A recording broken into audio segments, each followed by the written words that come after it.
Hello everyone. So part 4 के starting में देखते हैं फेफे को, जहाँ पे वो जाओशी से पूछ रही होती है कि क्या उसने 2 साल में निंग से मिली। जाओशी उससे कहती है कि नहीं, वो कभी भी निंग से 2 सालों में नहीं मिली। बट आगे देखते हैं तो 2 साल पहले का वो सोचती है, जहाँ पे उसे चोट लगी होती है और डॉक्टर कह रहे होते हैं कि उसके साथ में जो लड़का आया था उसे काफ़ी ज़्यादा ही सीरियस इंजरीज हुई है। जिसे सुनते ही वो फ़ौरन ही निंग को मिलने के लिए जा रही होती है। तभी उसे मिशू मिलती है। मिशू से वो कहती है कि निंग कहाँ पर है, वो कैसा है। मिशू से कहती है कि निंग की जो भी हालत है वो सबकी जिम्मेदार वो है, और अभी वो कौन होती है उससे पूछने वाली कि वो कैसा है। बट मिशू जाओशी को निंग के बारे में बताती है कि उसकी रिब फ्रैक्चर हो गई है। उसे बाहर तो चोट लगी ही लगी है, बट अंदरूनी चोट इतनी ज़्यादा लगी है कि उसके सर में अभी भी ब्रेन में ब्लीडिंग हो रही है। उसे बचा तो लिया जाएगा बट उसका इफेक्ट उस पर होगा। और मिशू जाओशी से पूछती है कि क्या उसे अभी अच्छा लग रहा है सेफ होके, वो भी इस कीमत में कि किसी की जान उसकी वजह से खतरे में है। और वो उसे कहती है कि उससे उसके बारे में तो मालूम ही होगा, वो अपना इन्वेस्टमेंट कभी भी गलत नहीं करती है, वो लोगों से 10 गुना वसूलती है।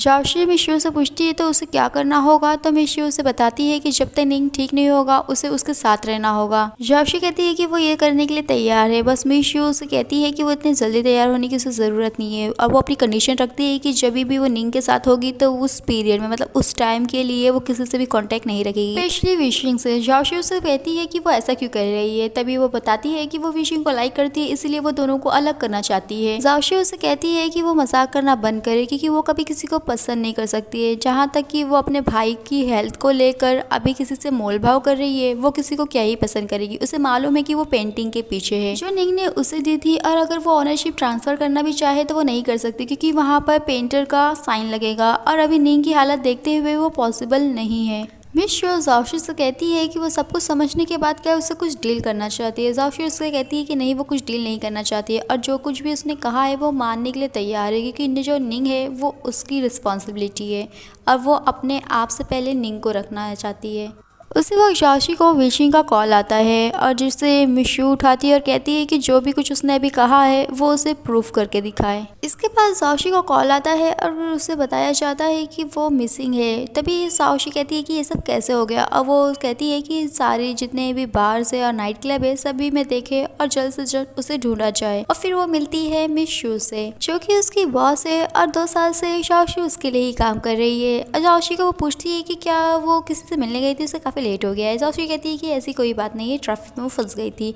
और तभी जाओशी उसे कहती है कि वो 2 साल से उसके लिए काम कर रही है, और उसे अब तो ये जो गेम वो उसके साथ खेल रही है उसे बंद करना चाहिए, और लोगों की बिजनेस की बात करना चाहिए। मिशू जाओशी को एक फाइल देती है। वो फाइल देखने के बाद जाओशी कहती है ये फाइल तो नील संभाल रहा था। तभी वो कहती है कि वो ये संभाल नहीं पा रहा है, इसीलिए वो किसी दूसरे के लिए देना चाहती है, और वो इसलिए उसे दी है। जब जाओशी वहाँ पर देखती है लीगल रिप्रेजेंटेटिव, तो वहाँ पे विशिंग का नाम रहता है। वो खांसने लगती है। अब मिशू वो कहती है कि उसकी तबीयत ठीक नहीं है, तो वो 1 हफ्ते की छुट्टी लेना चाहती है। मिशू कहती है कि वो इस बारे में सोचे भी ना, तो वो कहती है उसे फीवर है। मिशू जाके उसे चेक करते हुए कहती है कि ठीक है, वो कल डॉक्टर के पास जाए, और जब उसका फीवर थोड़ा कम हो जाए तो वो यमुना कंपनी में जाए। मिशू को वो कहती है कि पहले उसने ही उसे अलग किया था, और अब भी वो वापस से विशिंग के पास उसे जाने के लिए कह रही है, और अगर वो पहले ही जाना चाहती तो वो उसे छोड़ती ही क्यों। बट मिशू उसे कहती है कि क्या हो अगर विशिंग अभी भी उसे मिस करता हो और वो हमेशा उसके साथ रहना चाहता हो। और वो कहती है कि अगर विशिंग ने उसका प्लान खराब नहीं करा होता तो वो कभी भी ऐसा कुछ विशिंग के लिए डिफिकल्ट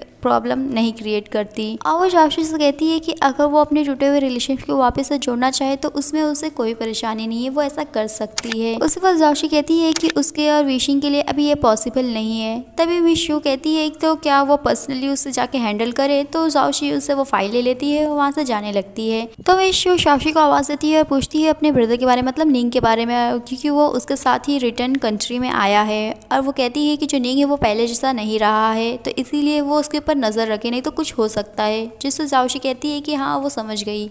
नेक्स्ट दिन जाओशी डॉक्टर के पास आई होती है, और वो मिशू को कॉल करके बताती है कि निंग जो है वो अपनी फ्रेंड के पार्टी में गया था और वो वहीं रुक गया था, और अभी उसे टेंशन लेने की ज़रूरत नहीं है। बट मिशू उससे कहती है कि उसकी आवाज़ को क्या हुआ है, वो किसी स्ट्रेंजर जैसी क्यों साउंड कर रही है। फिर डॉक्टर जाओशी से कहता है कि उसे फीवर है, और फिर जाओशी कहती है कि क्या वो सीरियस है, उसके काम पे इफेक्ट तो नहीं पड़ेगा। वो कहता है कि हो सकता है थोड़े दिन के लिए, और तभी वो सारी बातें मिशू को सुना रही होती है, और वो थोड़ा खांसती है और एक्टिंग करते हुए मिशू को कहती है है कि उसे काफ़ी ज़्यादा फीवर है और इसी वजह से वो यमुना कंपनी में नहीं जा पाएगी। बट जो मिशू है वो पहले से ही फ़ोन कट कर चुकी होती है। वहीं दूसरी तरफ देखते हैं विशिंग को, तो वो भी अपनी आंखों का ट्रीटमेंट कराने के लिए हॉस्पिटल में आया होता है, क्योंकि उसकी जो आंखें हैं वो सही हो सकती है अगर वो ज़्यादा स्ट्रेस ना ले और आराम करे तो। इसीलिए उसका जो असिस्टेंट है वो उसे बताता है कि जो डॉक्टर है वो उसे ऑब्जर्व करने के लिए कुछ दिन यहाँ हॉस्पिटल में रखेंगे। तो विशिंग उसे कहता है कि कंपनी को वो अभी फ़िलहाल के लिए टेम्परेरी वो संभाले और जितने भी उसकी मीटिंग्स होने वाली थी सब कुछ कैंसिल करे और जो भी कॉल है वो कॉन्फ्रेंस पे रखे और उसे एक कीपैड वाला फ़ोन ला के दे। एंड मोस्ट इम्पॉर्टेंटली उसकी जो इलनेस है उसके बारे में किसी को पता ना चले, वो न्यूज़ में ना आए। अब वो अपने असिस्टेंट से पूछता है कि रेस्ट रूम कहाँ पर है, तो उसका असिस्टेंट उसे बताता है कि रेस्ट रूम कहाँ पर है। वो कहता है कि वो उसे वहाँ छोड़ देगा, बट विशिंग उसे कहता है कि आज न कल उसे ऐसे ही अकेले चलने की आदत डालनी पड़ेगी, तो वो अभी से ये स्टार्ट करना चाहेगा। इसके बाद विशिंग अकेले चल रहा होता है और तभी वहाँ पर दिखाई देती है जाओशी, जो कि उसे देखती है तो उसकी दुनिया वहीं पर थम जाती है। और फिर उसे याद आता है कि जो मिशू है उसने उसे कहा था कि क्या वो मिशिंग को मिस करती है, क्या वो उसे मिलना चाहेगी। तो जाओशी ने मिशू को कहा था कि नहीं वो नहीं मिलना चाहेगी, बट जाओशी को मिशू ने कहा था कि अगर उन दोनों के बीच में कुछ एग्रीमेंट नहीं होता तो सबसे पहले जो वो काम करती वो ये होता कि वो दौड़ते हुए विशिंग के पास जाती।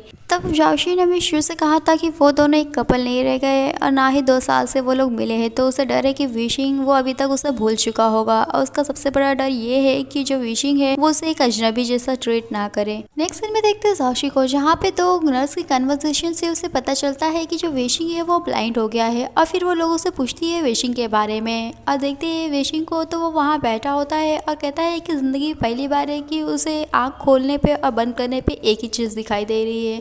और वो सोचता है कि अभी तो वो जाओशी को इमेजिन भी नहीं कर पा रहा है। उसी वक्त वहाँ पे एक बच्ची आती है जो कि उसे कहती है कि क्या वो रो रहा है, तो वो उसे देखता है तो उसे धुंधला दिख रहा होता है, जिससे थोड़ा वो चौंकता है। अब वो बच्ची से उसका हाथ का जो बलून है वो छूट जाता है और फिर वो उसे कह रही होती है कि उसे वही बलून चाहिए। अब वो ढूंढ नहीं पा रहा होता है। उससे वो जाओशी वहाँ आती है, वो बलून उसे देती है जो कि वो उस बच्ची को देता है और उसे थैंक यू कहता है। बट जब वो जाने के लिए मुड़ता है तो उसे बेंच से ठोकर लग जाती है। जाओशी उसे बिठाती है और जाओशी को विशिंग कहता है कि क्या वो एक केयर टेकर इसके लिए बुला सकती है, क्योंकि उसने अभी वो स्टिक यूज करने स्टार्ट की है तो वो उससे यूज टू नहीं है। जाओशी सोचती है कि उसकी आवाज़ थोड़ी चेंज हो गई है तो वो उसे पहचान नहीं पा रहा है। और फिर वो पूछती है कि उसे क्या हुआ है, तो वो उसे अपने इलनेस का नाम बताता है जिसे वो सर्च करने जा रही होती है। तो वो कहता है कि वो ज़्यादा सीरियस नहीं है, डॉक्टर ने कहा है कि अगर वो ट्रीटमेंट का प्लान फॉलो करेगा तो उसका जो बीमारी है वो ठीक हो सकती है। जाओशी उसे कहती है कि इन 2 सालों में उसने अपनी क्या हालत कर ली है, वो ऐसा कैसे हो गया है। तभी वो कहता है कि क्या वो उसे जानती है, तो जाओशी कहती है कि हाँ उसे तो हर कोई जानता होगा, वो इतना फेमस है, हमेशा ही उसके बारे में न्यूज़पेपर में आते रहता है, तो उसे कौन नहीं पहचानेगा। तो जाओशी को वो कहता है कि वो 2 साल से सिंगल है और फिर भी लोगों के पास उसके लिए लिखने के लिए इतना कुछ है, वो काफ़ी इम्प्रेसिव बात है। जाओशी विशिंग से पूछती है कि क्या कोई उसकी गर्लफ्रेंड नहीं है। विशिंग उसे कहता है कि उसे दिख ही रहा होगा कि कोई भी एक लड़की भी उसे विजिट करने नहीं आई, जिसका मतलब है कि उसकी कोई गर्लफ्रेंड नहीं है। और वो इतना इंटरेस्ट उसके पर्सनल लाइफ में क्यों ले रही है, क्या वो कोई जर्नलिस्ट है। जाओशी उसे कहती है कि वो कोई जर्नलिस्ट नहीं, वो बस यहाँ से गुजर रही थी। उसी वक्त वो उसके असिस्टेंट को आते हुए देखती है तो वहाँ से तुरंत ही निकल जाती है। असिस्टेंट वहाँ आता है तो वो देखता है कि विशिंग कुछ ढूंढ रहा है। अब पूछने पे उसे पता चलता है कि जो लेडी वहाँ बैठी थी वो कुछ गिरा दी है। और वो जब देखते हैं तो वहाँ पे सेलफोन होता है और वॉलपेपर पे देखता है तो जाओशी की फोटो होती है।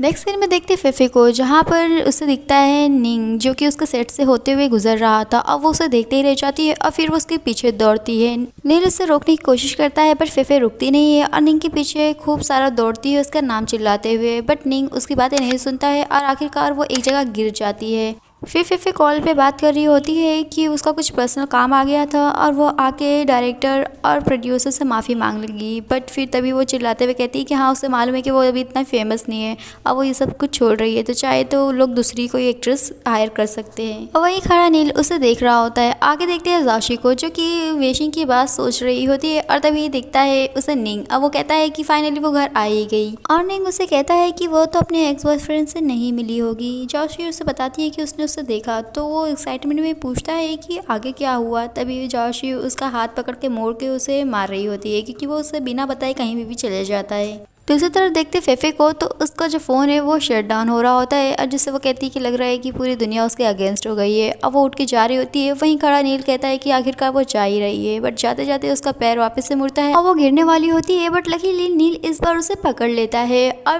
कहता है बैठने के लिए। और उसके बाद कहता है कि उसे तो लगा था कि वो रात भर यहाँ बैठ के रोएगी। फेफे उसे पूछती है कि वो यहाँ कब से है, तो नील उसे बताता है कि जब उसने चिल्ला चिल्ला के कहा था कि वो क्विट कर रही है और वो जाके कोई दूसरी एक्ट्रेस को देख ले तब से है। और वो उसे पूछती है कि वो यहाँ पर क्यों है, तो वो कहता है कि ऑफ कोर्स वो इसीलिए है ताकि वो वापस से प्रोडक्शन क्रू में उसे ले जाए। फिर नील फेफे की चोट पे एंटीसेप्टिक लगाने जा रहा होता है। फेफे उसे रोकती है और कहती है कि धीरे से लगाए। वो कहता है कि ठीक है, और जैसे ही वो अप्लाई करता है वो बहुत जोर से चिल्लाती है। नील फेफे से पूछता है कि क्या वो चल पाएगी। वो ऑफ कोर्स कहती है, बट वो तुरंत ही नील को साथ में लेके ही गिर जाती है और नील का फोन भी गिर जाता है। इसके बाद देखते हैं निंग को, जो कि सोती हुई जाओशी को देख रहा होता है। जाओशी उठती है और उसे कहती है कि उसने आने से पहले ही उसे कहा था कि वो कभी भी किसी को डराएगा नहीं। निंग कहता है कि उसने भी आने से पहले कहा था कि वो अपने बॉयफ्रेंड से नहीं मिलने वाली है। जाओशी कहती है कि वो अपने एक्स को इत्तेफाक से मिली थी। जाओशी को वो कहता है कि क्या वो उसके एक्स बॉयफ्रेंड को जानता है, क्या वो कभी उससे क्लोज रहा है। निंग को वो कहती है कि वो बोल सकता है कि वो उसका सीनियर था।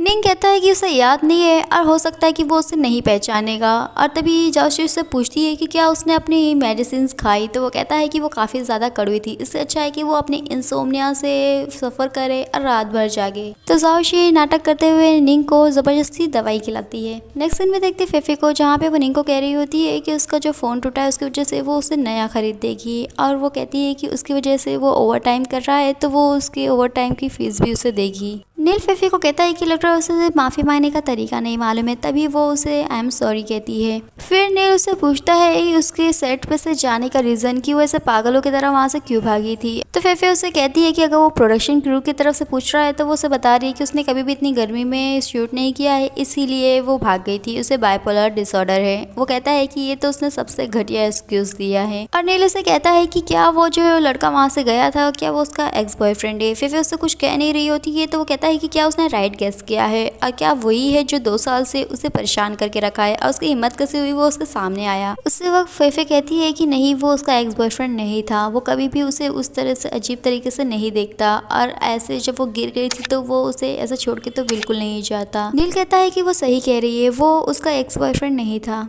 और आज का हमारा ये वीडियो यहीं पे फिनिश होता है। फिर मिलेंगे नेक्स्ट पार्ट में। वीडियो अच्छी लगे तो चैनल को सब्सक्राइब करें, वीडियो को लाइक करें और कमेंट करके बताएं। और आगे जानने के लिए स्टे ट्यून्स।